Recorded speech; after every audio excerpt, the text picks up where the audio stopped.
Está no ar o 3-1, aqui na TV Brasil.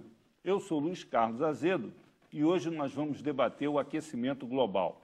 Nosso convidado é o físico e meteorologista Luiz Carlos Molion, que questiona as teorias, vamos dizer assim, hoje hegemônicas, com relação a esse assunto. Participam dessa nossa entrevista a jornalista Zilda Ferreira, autora do blog Educom, que trata de educação ambiental, e o jornalista Efraim Neto, moderador da Rede Brasileira de Jornalismo Ambiental. A Terra, poeticamente identificada como planeta azul, situada na galáxia da Via Láctea, orbita um sistema solar onde se destaca por sua atmosfera privilegiada.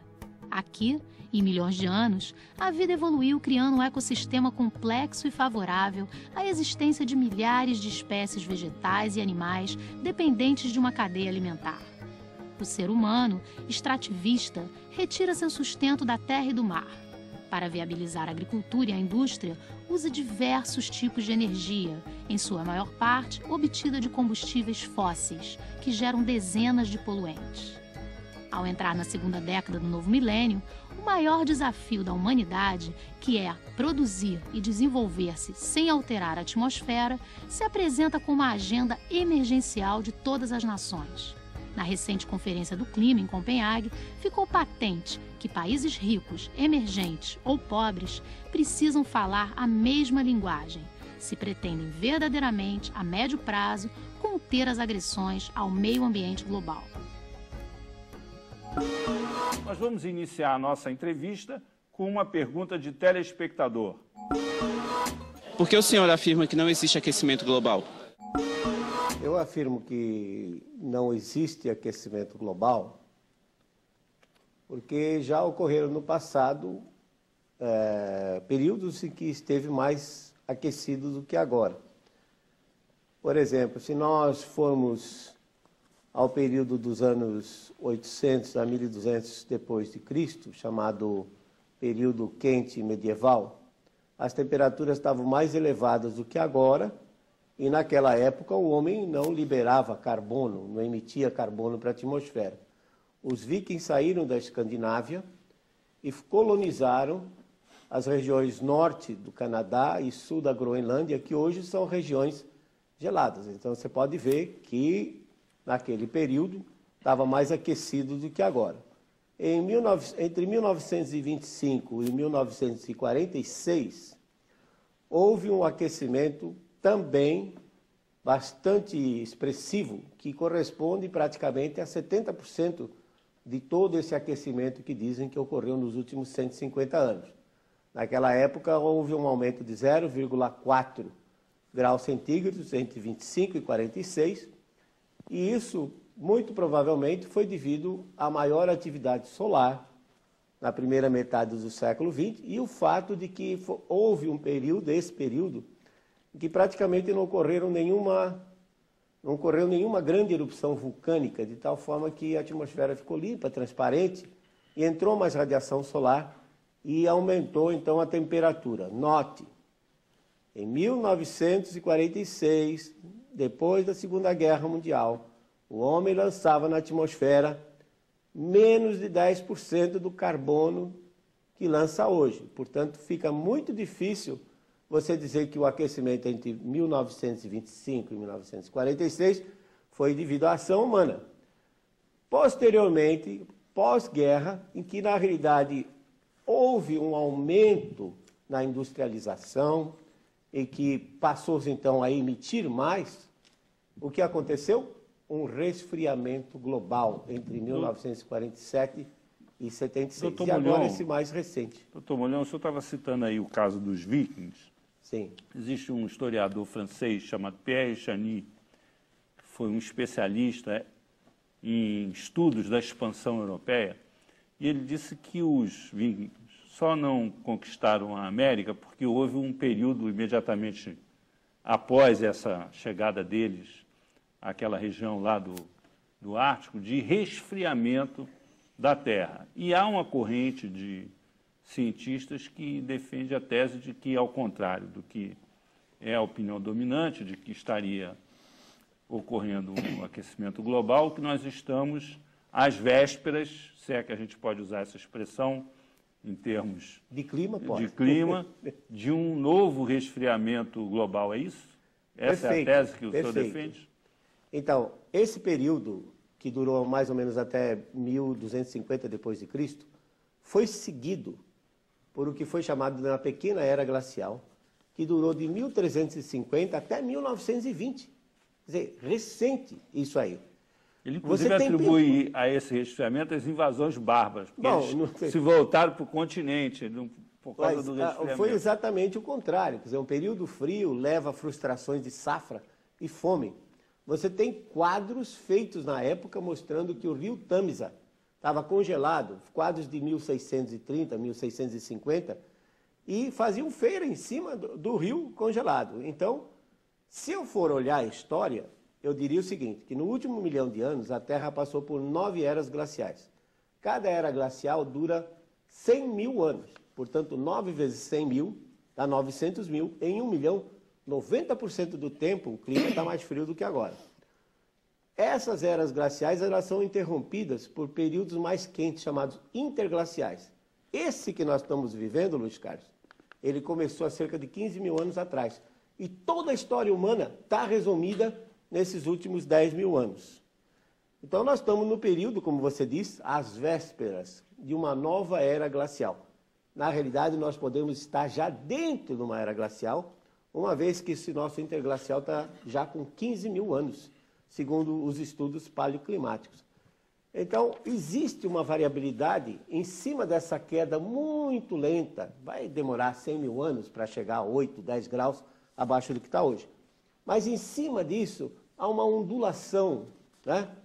De meio grau para cima, meio grau para baixo. Nós tivemos isso, como eu disse, de 1925 a 46, tivemos uma ondulação para baixo, um resfriamento de 47 a 76, que foi muito ruim para o Brasil, do ponto de vista econômico, para o mundo todo, e tivemos agora um pequeno aumento de 77 a 98, a bola da vez agora não é o resfriamento. Uma disparidade assim, de instrumentos, de medição, entre esses vários períodos? Certamente, assim, certamente, hoje, não tenha dúvida. O diagnóstico hoje não seria mais preciso do que era antes? Não, mas o problema maior não está nisso, porque quando eles colocam aquelas séries longas, de 100, 150 anos, de cidades como Paris, como Viena, Berlim, essas cidades foram crescendo. E o termômetro, se ele tivesse parado no mesmo lugar, na mesma estação meteorológica, ele iria sofrer o efeito da urbanização. O que é esse efeito da urbanização?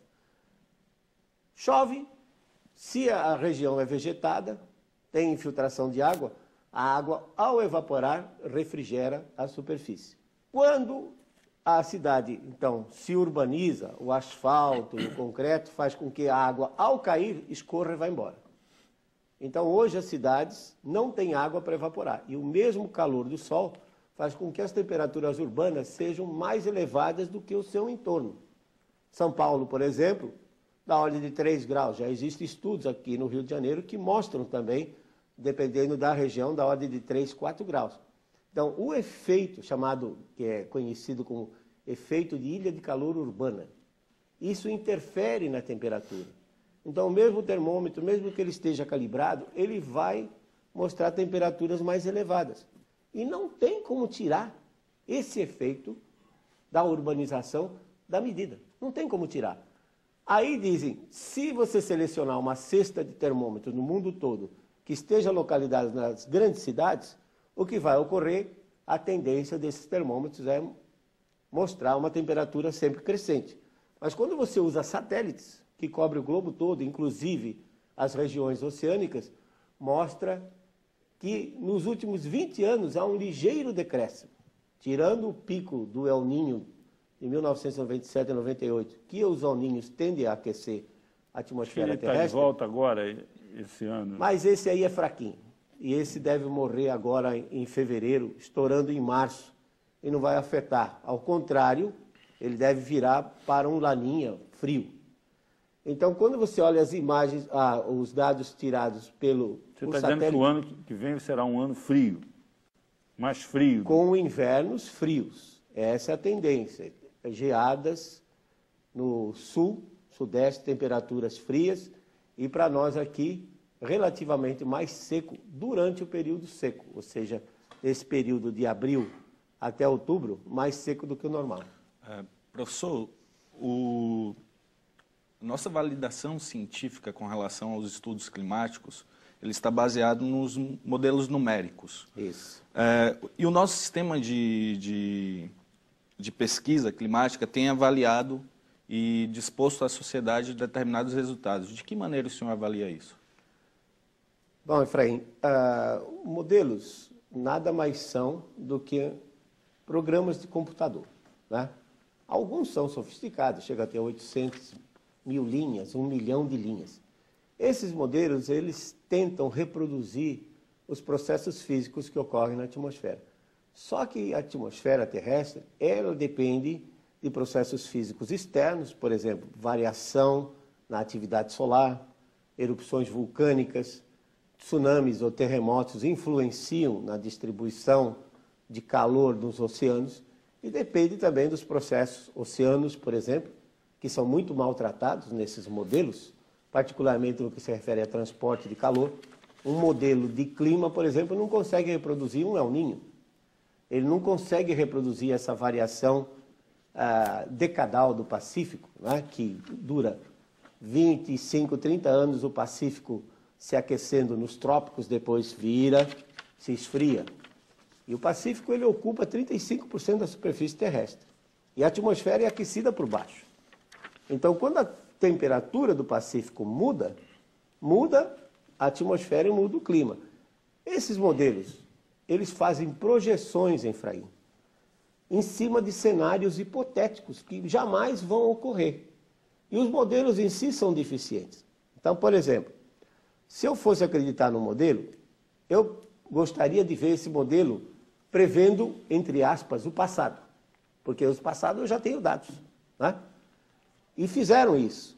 E o erro é muito grande. Quer dizer, os modelos atuais não conseguem reproduzir o clima passado. Então, eu não tenho garantia que eles vão produzir o clima futuro. Ou seja, resultados de modelos são inúteis, não se prestam para planejamento. Desde os anos 70, o senhor vem pontuando a importância dos oceanos com relação ao clima. Isso de um ponto de vista global. Já que a gente está falando de mudanças climáticas, de um ponto de vista mais geral, qual a importância de se ter estudos mais avançados com relação aos oceanos, já que me parece que isso tem sido pouco relevante com relação aos dados aplicados pelo IPCC? Você tem toda a razão, Efraim. Há uma tendência de deixar os oceanos fora desse controle climático, quando na realidade eles são de extrema importância para controlar o clima.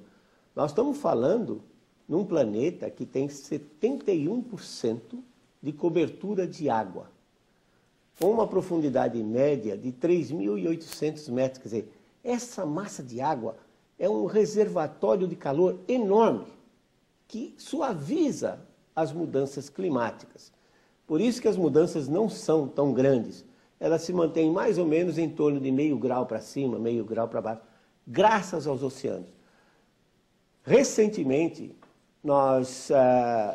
a comunidade científica dispõe já de um sistema de boias, são mais de 3.200 boias, que são boias especiais. Elas mergulham até 2.000 metros de profundidade, se deslocam com a corrente marinha durante 9 dias e meio, depois elas inflam uma bexiga que elas têm e elas começam a subir, medindo temperatura e salinidade. Chegam na superfície, transmitem esses dados para o satélite.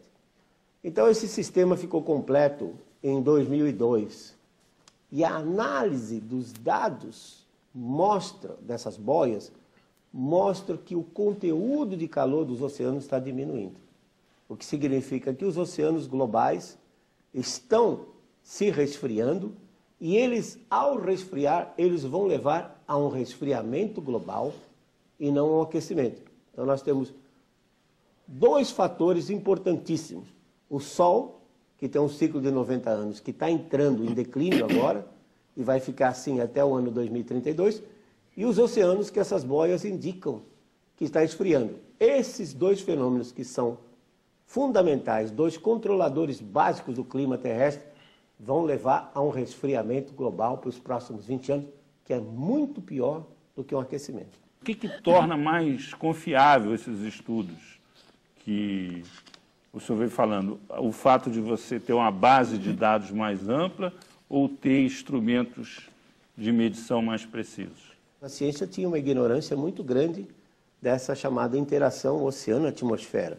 Até que ponto o oceano controla o clima?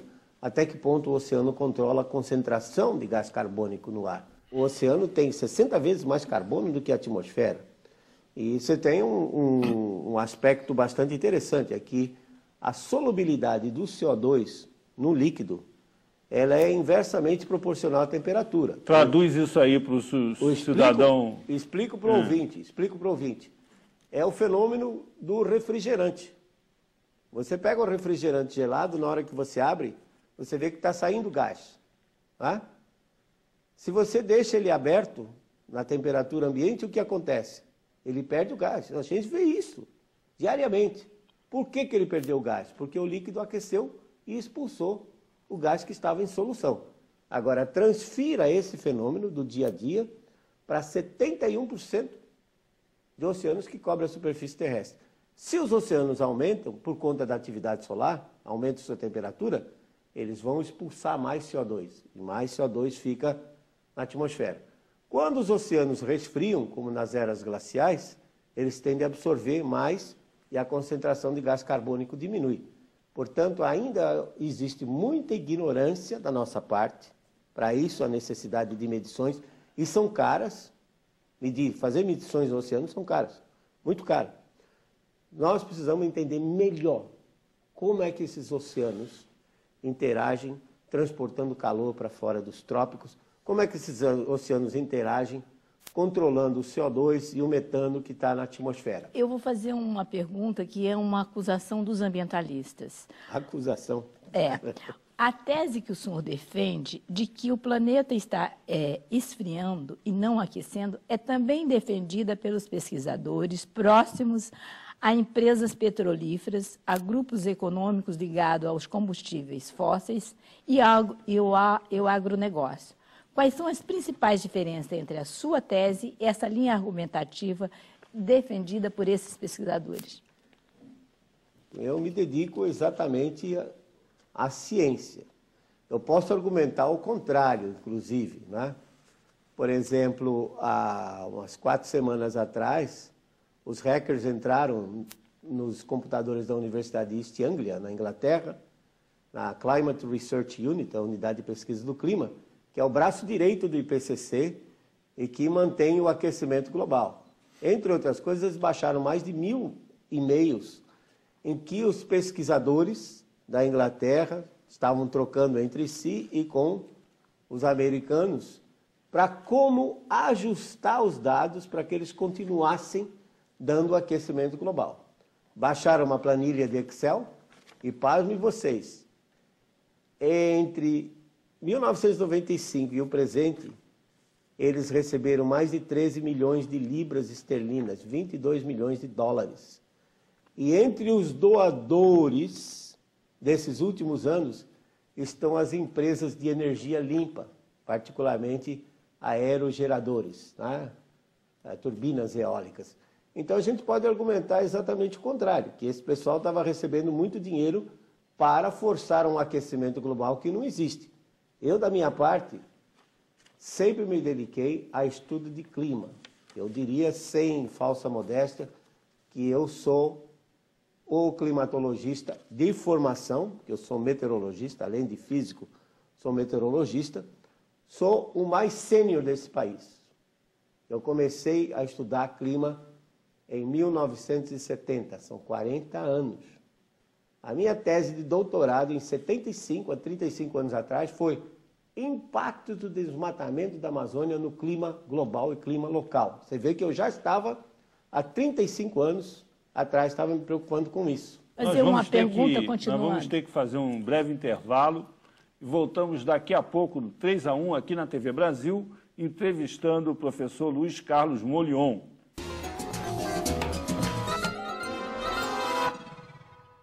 Estamos de volta com o 3 a 1 aqui na TV Brasil, entrevistando o físico e meteorologista Luiz Carlos Molion, que contesta a tese do aquecimento global. Nós vamos retomar esse bloco com mais uma pergunta da professora Zilda Ferreira. Professor, por que os cientistas não divulgam que a agricultura industrial é a maior responsável pela emissão de CO2, uma vez que os solos retêm o dobro do carbono do que a vegetação? Eu diria que a agricultura não é responsável pelo dobro da emissão do CO2, assim como também no caso do metano, que seria um gás de efeito estufa 21 vezes mais poderoso do que o CO2, não é responsabilidade dos produtores de arroz alagado ou dos pecuaristas, né? Porque tanto o arroz alagado como a pecuária, o que ocorre é que a matéria vegetal, quando ela entra em fermentação anaeróbia, sem a presença de oxigênio, ela produz um metano, que é chamado gás dos pântanos. E claro, quando se colhe o arroz, deixa a planta ali apodrecendo, ou então os ruminantes que comem a grama e fica passando de um estômago para o outro, eventualmente eles produzem metano. O metano, embora o plantel de ruminantes cresça a 17 milhões de cabeças por ano, e o Brasil já tenha passado de 200 milhões de cabeças, e os arrozais na China, no Oriente, continuam crescendo, inclusive no sul do Brasil também, no Rio Grande do Sul, o metano se estabilizou. Faz 20 anos que o metano não cresce. Quer dizer, as atividades humanas continuam aumentando e o metano não. Dizer que a agricultura é responsável pelo CO2 é um pouco crítico. Por quê? Dos fluxos naturais entre oceanos, solos, incluindo erupções vulcânicas, e vegetação, saem 200 bilhões de toneladas de carbono por ano. Qual é a incerteza nesse fluxo que os pesquisadores têm? 40 bilhões, para cima e para baixo. É uma incerteza de 80 bilhões. Quanto é que o homem coloca na atmosfera com todas as suas atividades? 6 bilhões, 6, meia dúzia. Contra 200 de fluxos naturais e contra 80 bilhões de toneladas de incerteza, então você vê que o homem praticamente não contribui para o CO2 que está na atmosfera. O grande controlador do CO2 na atmosfera é os oceanos. Então fica muito difícil, é uma afirmativa que não tem base científica, porque ninguém mostrou que a agricultura coloca o dobro de CO2. Ao contrário, os fluxos naturais são muito maiores, várias ordens de magnitude maior, 2 ordens de magnitude maior do que esses fluxos colocados pelo homem. Professor... Assim que eu gostaria, honestamente, que alguém chegasse e mostrasse. Porque nessa discussão de aquecimento global, de mudanças climáticas, tem muito de achismo, tem muita coisa que é afirmada e que não é comprovada. Professor, o senhor apresenta dados com relação às toneladas de emissões de dióxido de carbono e por parte de toda a sociedade, em especial dos cientistas, já é consenso de que a sociedade passa por uma crise energética. E dentro dos envolvimentos das pesquisas científicas, como você falou em uma de suas respostas, há um grande interesse da indústria energética no setor climático. De que maneira você avalia essa relação entre clima e energia e qual a importância de novos mecanismos de energia para a sociedade atual? Hoje, a matriz energética global, ela depende dos combustíveis fósseis, petróleo, carvão mineral e gás natural, e não tem como você gerar energia elétrica sem liberar carbono. O Brasil é um país privilegiado nesse aspecto, que ainda, por exemplo, no caso da hidroeletricidade, utilizou menos de 30% do seu potencial. O Brasil tem energia de biomassa, como etanol, energia de biodiesel, que lamentavelmente estão usando óleo de soja hoje, mas que, por exemplo, palmáceas nativas da Amazônia, como o buriti, né, tem capacidade de produzir 5 toneladas de óleo por hectare por ano, e só no Baixo Amazonas temos, estimado por satélite, 20 milhões de hectares de buritizais nativos. Então, esse óleo das palmáceas nativas da Amazônia poderia entrar na jogada. A Amazônia é uma Arábia Saudita verde, os poços estão para cima e são renováveis. Na realidade, todos os estudos sérios, que não dependem de modelos, mas de observação, mostram que o CO2 não controla o clima. Ao contrário, como exemplo do refrigerante que eu dei, primeiro a temperatura sobe e depois o CO2 sobe atrás. Então vai ser um problema sério nesse aspecto de como harmonizar essa matriz energética. Agora, eu concordo que petróleo e carvão mineral têm outros constituintes. Esses sim são poluentes. O CO2, telespectador, não é um gás vilão. Ele não é bandido. Ele não controla o clima. O CO2 é o gás da vida. Vamos pensar numa hipótese absurda que a gente acabasse com o CO2 na atmosfera desse planeta. A vida acabaria. Porque nós e os animais não produzimos a comida que a gente consome. Quem produz são as plantas. Elas retiram o CO2 da atmosfera e, por fotossíntese, presença de sol, produzem amidos, açúcares, fibras e nós nos alimentamos.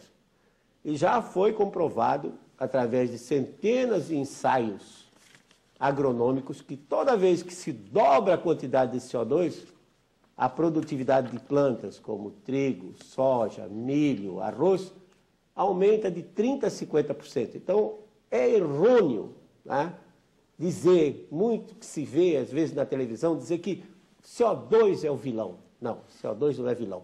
Agora, os poluentes que estão nos combustíveis fósseis, como enxofre, por exemplo, queima, é liberado para a atmosfera, combina com a umidade da atmosfera e forma gotículas bem pequenininhas, dessas do tipo aerossóis, de ácido sulfúrico. Aí o cidadão respira isso, faz mal para o pulmão dele, assim como o material particulado, aquela fuligem pretinha, também entope os alvéolos. Então, temos que distinguir. Quando se queima petróleo, sai CO2. Isso não é mal. É um gás da vida. Agora, os outros subprodutos, como o dióxido de enxofre e material particulado, esse tem que ser eliminado. E nós temos tecnologia para eliminar a poluição. O CO2 não é poluente. Professor, nós temos mais uma pergunta de telespectador. O senhor acha que existe interesse econômico no aquecimento global? Não há evidência científica nenhuma, não há base científica, nem para mostrar que o clima se aqueceu, e muito menos essas projeções climáticas até o ano 2100, que são feitas com modelo. Isso não tem base científica. Ora, se não se tem base científica, sobra o quê num movimento globalizado como esse?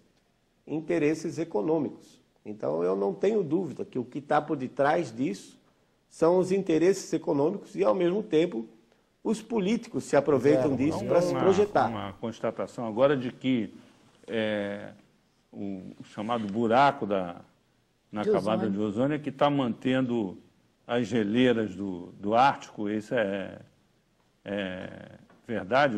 Não tem nada a ver, absolutamente, né? As geleiras do Ártico, elas são resultado de evaporação da água e precipitação na fase sólida, ou seja, como neve. O fato da estratosfera estar mais fria, ainda não existe uma ligação comprovada, estabelecida, de que a estratosfera fria seja responsável por manter essas geleiras. Ao contrário, se você vê outras televisões, eles mostram aquelas geleiras caindo, mostram o urso viajando numa jangadinha, num bloco de gelo. Né? A população de ursos aumentou tremendamente. Quando os ecologistas dizem que o urso polar vai se extinguir, conversa, não existe urso polar. O que existe é urso. Há 150 mil anos atrás, quando no último interglacial o urso subiu, foi para regiões do Canadá mais frias, e quando começou a ficar branco, um bicho preto no meio de um ambiente branco, né, era presa fácil. Então ele foi mudando a sua pelagem e acabou ficando branco. Mas ele é um urso como outro qualquer, e hoje é uma população muito grande, muito maior do que se tinha há 40, 50 anos atrás, que ataca inclusive as vilas devido ao fato de que durante o inverno eles não têm alimento. E, além disso, o gelo, quando derrete, é o gelo flutuante. O gelo flutuante não aumenta nível de mar, porque ele já desloca o volume que vai ocupar quando derreter. E qual é a causa disso? A causa são as correntes marinhas que levam água mais quente da região tropical em direção ao Ártico. Essa água mais quente entra por debaixo do gelo e derrete o gelo. E quando a base fica mais fraca, então todo aquele peso da geleira cai. Portanto, é um fenômeno natural. Já tinha ocorrido isso entre 1938 e 1942, documentado com fotos, com navios circulando no Ártico, um degelo muito maior do que agora, esse de 2007. 2007 realmente chegou a uma diminuição de 3 milhões de quilômetros quadrados na cobertura de gelo do Ártico. Mas agora, se nós formos olhar os dados de setembro de 2009, já viu que já recuperou. Existe um ciclo lunar de 18,66 anos, em que quando esse ciclo está num pico, como foi agora 2006, então a região do mar dentro dos trópicos, ou 30 graus norte, 30 graus sul, ela fica um pouco mais elevada. Isso cria um desnível e faz com que as correntes marinhas se acelerem em direção aos polos. Quando elas se aceleram, elas levam mais calor. O efeito da Lua no movimento das marés exatamente, é maior. E aí maior. A amplitude da maré é maior. Então, tem um ciclo de Mas aproximadamente... isso serve para maré alta e para maré baixa. Não, mas tem um ciclo aproximadamente de 19 anos. O pico foi agora, em 2006. Causou grandes desastres no nosso litoral brasileiro. Por exemplo, o Maceió teve marés com 3 metros de altura. Belém, 3,8 metros de altura, que invadiu todo o veropeso. Quando você vem mais para o sul, né, aí a amplitude é menor da maré. Atingiu o máximo em 2006, tivemos grandes desastres no nosso litoral, coincidiu, entre aspas, com esse degelo. Tá? E agora, esse ciclo lunar está entrando para um mínimo. Daqui 9 anos ele vai estar no mínimo, mas daqui mais cerca de 18 anos, ou seja, lá pelo ano 2025, ele volta a atingir um máximo de novo e as consequências podem ser até pior por conta, Efraim, da vulnerabilidade da sociedade. Isso. A Gilda tem uma pergunta. Professor, cientistas defendem que as alterações climáticas não são homogêneas. Há micro-regiões que aquecem, enquanto há registros de que outras resfriam. Agora, eu queria que o senhor explicasse isso. E, em seguida, eu quero falar de Tucuruí, que é uma micro-região que eu assisti uma mudança climática. Você está perfeitamente correta, Zilda. Não pode se falar numa temperatura média global, porque começa que os hemisférios são diferentes. O hemisfério sul tem 81% de oceanos e 19% de continentes dentro da região tropical, praticamente. Enquanto o hemisfério norte tem 40% de continentes e 60% de oceanos, e a maior parte da massa continental do hemisfério norte está fora dos trópicos. Então, você tem toda a razão quando diz que não existe um clima global. Existem climas localizados. E o que a gente percebe que é, nesse aspecto, o homem pode atrapalhar tudo. O homem tem a sua capacidade destruidora no microclima. Sob o ponto de vista global, quando a gente fala de aquecimento global, de mudanças globais, o homem não tem como interferir, porque os níveis de energia são muito altos comparado com o que a gente produz. O planeta tem, então, 29% de continentes, 71% de oceanos. Dos 29% de continentes, 15%, quer dizer, metade disso, são terras geladas, gelo e areia, como o deserto do Saara, por exemplo, sozinho tem 8 milhões de quilômetros quadrados. Os restantes 14%, 7%, felizmente, ainda são florestas naturais, como a Amazônia, o Congo e Bornéu. Resta para o homem manipular apenas 7% da superfície terrestre. Em 510 milhões de quilômetros quadrados, o homem manipula só da ordem de 36 milhões de quilômetros quadrados. Então, globalmente o homem não pode fazer nada. Agora, localmente ele pode, porque à medida que ele desmata, por exemplo, tira a proteção do solo, a chuva tropical chega mais intensa, a energia cinética das gotas é muito grande, desagrega as partículas do solo. Nós calculamos na Amazônia um aumento de 3 mil metros cúbicos por hectare quando você tira a floresta. Então, essa água produz uma enxurrada, leva as partículas de solo para os rios, assoreia os rios, muda a qualidade da água, muda a qualidade da vida aquática. Quer dizer, é um desastre. O homem consegue localmente fazer um desastre, principalmente com relação à erosão. Claro, quando se fala da floresta, então... Nós vamos ter que fazer mais um intervalo. Voltamos daqui a pouco com 3-1 aqui na TV Brasil, entrevistando o professor Luiz Carlos Molion. Estamos de volta com 3-1 aqui na TV Brasil. O assunto é aquecimento global. Nosso entrevistado, o professor Luiz Carlos Molion.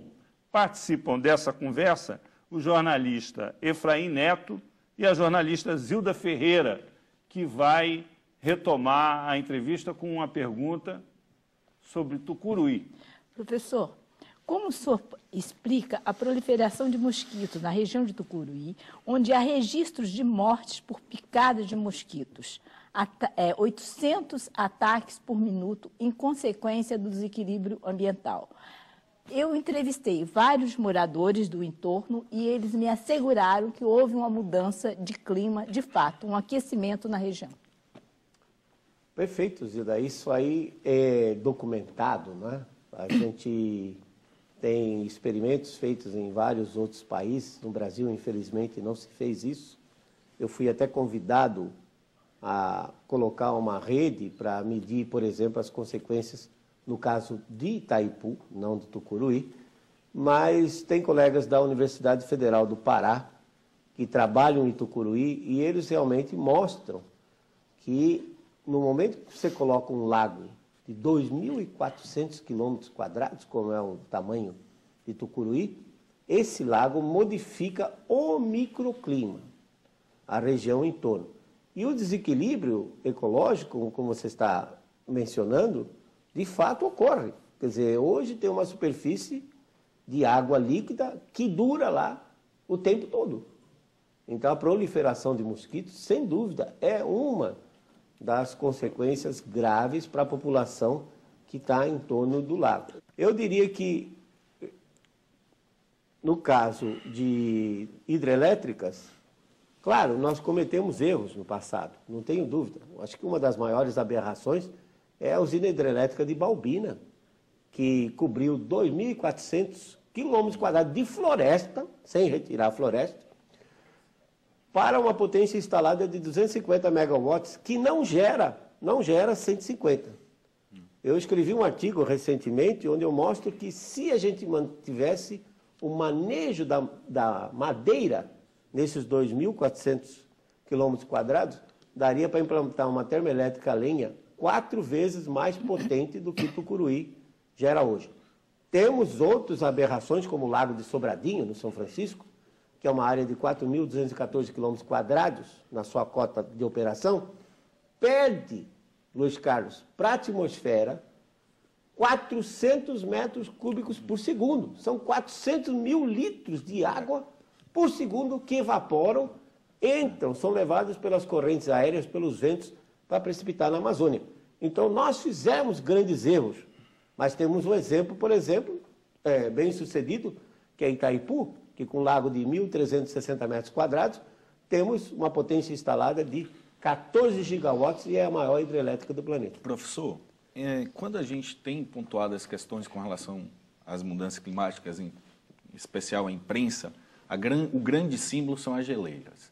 E dentro da perspectiva de que possa ser aquecimento ou resfriamento, a gente tem a questão do meio ambiente urbano, digamos assim, onde cada vez mais a gente tem uma migração de pessoas para esses centros. De que maneira a gente pode fazer uma relação entre a importância do meio ambiente urbano, a questão climática? Seria o momento de iniciar um processo de adaptação? Concordo com você plenamente. O problema é o seguinte, que os meteorologistas não gostam de estudar clima urbano, por incrível que pareça. Quem está envolvido nisso são mais os geógrafos. Mas eu concordo plenamente, porque há uma situação global, não é só nossa. Hoje, no mundo, em média, 55% da população vive nas grandes cidades. O Brasil tem problemas maiores. No Nordeste, por exemplo, chega a 80% da população do estado está dentro das grandes cidades. Então, o que acontece, Efraim, é que, como agora o homem está se aglomerando, a sociedade, quer dizer, o ser humano se torna mais vulnerável. Porque um mesmo evento extremo, que ocorria há 50, 60 anos atrás, com menos população, causava menos impacto econômico e social e até de mortes do que agora. Então, eu concordo plenamente com você que, ao invés de estarmos, como nessa conferência de Copenhague, discutindo redução de CO2, que CO2, como eu disse, não é um bandido, nós deveríamos estar nos preocupando com isso, com esses aspectos, como se adaptar, porque eventos extremos sempre ocorreram, tanto durante o período frio como durante o período quente. Os eventos de tempo eles são independentes do clima em si. Então, sociedade mais vulnerável. Então, acho que Copenhague devia estar discutindo esse tipo de coisa, como distribuir riquezas, como melhorar a previsão do tempo. Por que o senhor não foi a Copenhague? Porque está todo mundo lá, o senhor ia fazer sucesso lá, contestando... Não faz sucesso não, absoluto, Luiz Carlos. O problema de Copenhague é um problema político, é um problema econômico, não tem nada de científico. Tá? Então, não tem... para que eu vou lá? Perder tempo, na realidade. Para mim, Copenhague, se prendendo à discussão de redução de carbono, é uma perda de tempo enorme. Como eu disse, eu preferia que tivessem discutindo soluções para diminuir essa desigualdade. Você tem 950 milhões de pessoas na África. Dessas 950 milhões, 90% não tem o que comer. Agora, os africanos foram os que fizeram mais barulho lá. Eles pararam a conferência exigindo que os países desenvolvidos estabelecessem cotas. Eles pensam diametralmente de forma oposta. Não, essa sua colocação vai dentro do que eu estou falando. Ninguém vai lá preocupado com o meio ambiente, ninguém vai lá preocupado com o aquecimento ou o resfriamento global. Eles vão lá preocupados saber o seguinte, quanto é que eu levo nessa? Como a Ilhas Maldivas, por exemplo, que o nível do mar está subindo. Não está subindo nada. Em 1841, o capitão Clark Ross, James Clark Ross, que foi um dos indivíduos que foi explorador da Austrália, fez uma marquinha lá na chamada Isle of Death, a Ilha do Morto. Fez uma marquinha onde estava o nível do mar. 170 anos depois, o nível do mar continua no mesmo nível. Quer dizer, não existe isso. O problema de Copenhague é que está todo mundo interessado em saber quanto é que eu levo nisso. Professor, trazendo essa discussão para a perspectiva nacional, e o senhor tem um vasto conhecimento sobre a questão amazônica, de que maneira ou o que o senhor espera da discussão de REDD dentro de Copenhague? Esse é um problema também sério, porque há anos atrás, na realidade, em 1989, eu publiquei um artigo resultante de um experimento que nós fizemos em 87 na Amazônia, onde eu mostrava que a Amazônia era um sequestrador de carbono. Diziam que não, porque a floresta estaria num equilíbrio dinâmico. Mas, na prática, a floresta é destruída por fenômenos naturais, como tempestades, e ela vai se renovando. E aí, quando ela se renova, ela absorve mais carbono, da ordem de 1 a 1,2 bilhões de toneladas de carbono. O protocolo de Kyoto não levou em consideração florestas naturais, absorvendo carbono. Claro, o grande problema que a gente sempre teve medo é se vai haver uma pressão internacional para que tirem a Amazônia da gente, como sempre ocorreu, e em função de que, bom, se vocês não conseguem conservar, vocês estão destruindo, então deixa com a gente que a gente toma conta. A biodiversidade da Amazônia é um negócio fantástico. Acho que em termos de insetos, por exemplo, a gente não conhece 10% dos insetos que existem lá.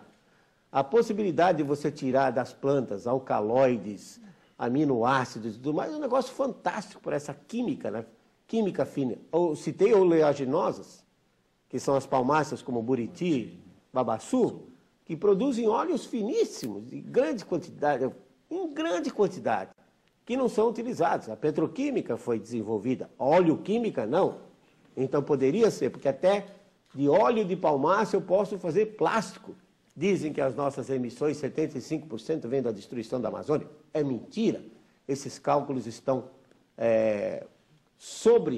avaliados. Na realidade, da destruição amazônica, por exemplo, a madeira nobre, que, diga-se de passagem, apesar de muita gente dizer que não, mas quando ela sai, ela já vai direto para os outros países, como os Estados Unidos, a Ásia e tal. Quer dizer, é uma hipocrisia.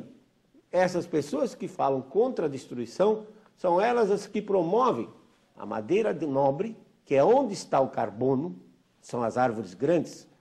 Essa madeira é retirada, ela não é queimada.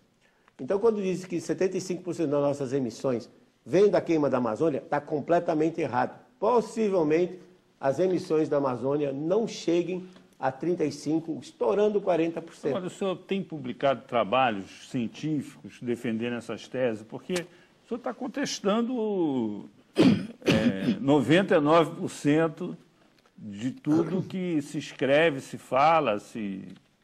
Eu tenho, Luiz Carlos, só que o problema também tem um detalhe. Quando você está na contramão e as revistas científicas são controladas por gente do outro lado, você encontra barreiras para publicar esse tipo de coisa. Esse é um grande problema. Publicado em inglês também? Tenho publicado em inglês também.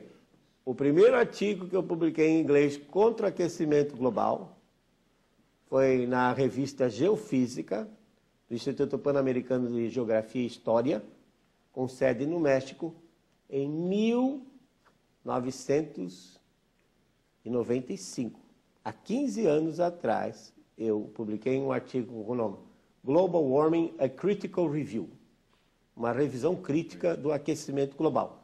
Isso há 15 anos. É visível que dentro do campo científico existam diversos interesses. Certamente. E o IPCC ele é validado a partir do estudo e do questionamento de diversos pesquisadores, dos quais estão presentes em Copenhague, e com certeza vão interferir naquilo que iremos chamar de acordo climático.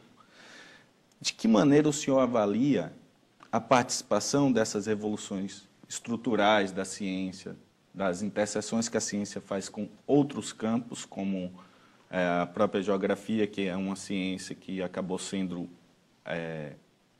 abraçada também pelo IPCC, com relação ao estudo que o senhor tem tocado? O IPCC, como o próprio nome diz, é a sigla em inglês para Painel Intergovernamental de Mudanças Climáticas. Esse intergovernamental significa que não é um organismo científico. Quem dá a última palavra são os representantes de governo. Por isso que você tem lá o pessoal todo de grande escalão. Então, o problema não é científico, porque muito poucos climatologistas, meteorologistas, participaram desse último relatório. Você tem muita gente de outras áreas que não entende nada de clima. O relatório grandão mesmo, o básico, que tem mais de 1000 páginas, esse, quando ele coloca as coisas, ele é todo cheio de cuidados e mostra as incertezas que existem. Aí o IPCC faz um livretinho chamado sumário executivo para formuladores de política, de 20 páginas. E aí é que ele faz as afirmações, né, drásticas, sem prova nenhuma. Então não existe comprovação nenhuma e é muito difícil você dizer o que vai sair de Copenhague, né? O que sair de Copenhague, qual vai ser o impacto que vai existir? Nenhum. Admita que chegue à conclusão que tenha que reduzir 50% das emissões.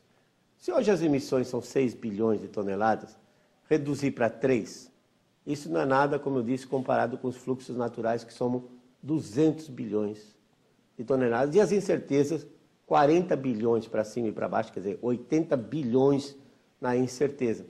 Então, Efraim, eu tenho receio que Copenhague não vai dar em nada. Eu gostaria que Copenhague discutisse outros problemas mais sérios, né? Como, por exemplo, a miséria humana, o fato de ter mais de 2 bilhões de pessoas sem ter o que comer.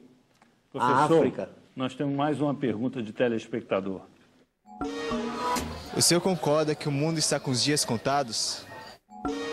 Bom, realmente, se eu olhasse para as previsões de Nostradamus, né, que se baseou no calendário maia, eu diria que o mundo vai terminar no dia 21 de dezembro de 2012. Mas pode ser que esse término do mundo seja adiado, né? Talvez não chegue a isso. Eu não diria que o mundo está com os dias contados, mas eu tenho uma grande preocupação. Quando eu falo que o homem não interfere no clima global, eu não estou dando um aval para a gente sair por aí destruindo tudo que existe. Ao contrário, o que eu vejo é que as previsões, por exemplo, para um aumento populacional, 9 bilhões de habitantes no ano 2040, daqui a 30 anos. Então, o que eu vejo é que a conservação ambiental ela é de extrema importância para que o homem consiga sobreviver nesse planeta. Se nós destruirmos tudo, nós vamos estar destruindo a nós mesmos. Então, toda ação que vier no sentido de conservação ambiental, economia de água, de energia, melhor eficiência no uso da energia elétrica, reciclagem de material, mudança de hábito de consumo, que se nós tivéssemos 3 civilizações iguais à americana, não sobraria nada para ninguém. Então, a conservação ambiental, ela é de extrema importância. Agora, independente, se aquecer, nós temos que conservar o ambiente. Se resfriar, também temos. Mas eu vou dizer para vocês que conservação ambiental num planeta com o resfriamento que vai ocorrer nesses próximos 20 anos, até o ano 2030, 2032, é muito mais difícil. Mas nós temos que fazer conservação ambiental, temos que fazer com base na educação, e não nessa falácia de dizer que o mundo está aquecendo, que a camada de ozônio está sendo destruída pelo homem.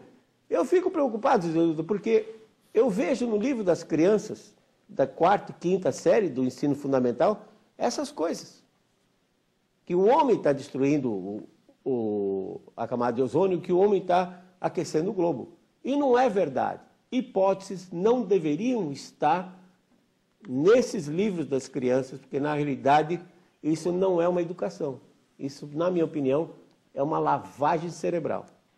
O que vai acontecer daqui a 20 anos, quando essas crianças perceberem que nada aconteceu do que estava escrito naqueles livros? Será que a ciência vai ser acreditada? Professor, isso vai ficar documentado para a história, para que daqui a 20 anos a gente possa confirmar. Mas é uma preocupação, você concorda? Mas o nosso tempo acabou.